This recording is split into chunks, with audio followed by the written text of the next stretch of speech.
Stratégie du ni-ni ou refus de toute consigne de vote, c'est ce que doit décider dans l'après-midi Nicolas Sarkozy, le chef de l'UMP. Lors d'une législative partielle dans le Doubs dimanche, l'UMP a été éliminée, la candidate du Front National arrivant en tête devant le PS. Sans attendre la consigne, plusieurs ténors de l'UMP se sont déjà exprimés. Alain Juppé s'est lui aussi prononcé en faveur d'un vote socialiste, appelant à faire barrage au FN. Emmanuel Macron fait un pas en arrière. Le ministre de l'économie a reconnu s'être trompé sur un dispositif de son projet de loi qui introduisait une part de tarifs variable pour les professions juridiques. Des professions remontées contre le projet Macron. Le ministre a même révélé avoir reçu des menaces de mort.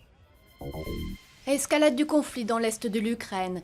Les rebelles pro-russes ont annoncé vouloir mobiliser 100 000 hommes d'ici 10 jours. La journée d'hier a de nouveau été meurtrière avec une douzaine de morts dont 7 civils dans des combats entre l'armée et les pro-russes. Boko Haram de plus en plus menaçant au Nigeria. Le président Goodluck Jonathan a échappé à un attentat suicide à la sortie d'un meeting électoral dans le nord-est du pays. Le groupe islamiste multiplie les actions dans la région. Dimanche, il a attaqué une nouvelle fois la ville de Maiduguri, la capitale de l'état de Borno. Retour triomphal pour les handballeurs français. Les experts tout juste couronnés champions du monde sont arrivés lundi soir à Roissy.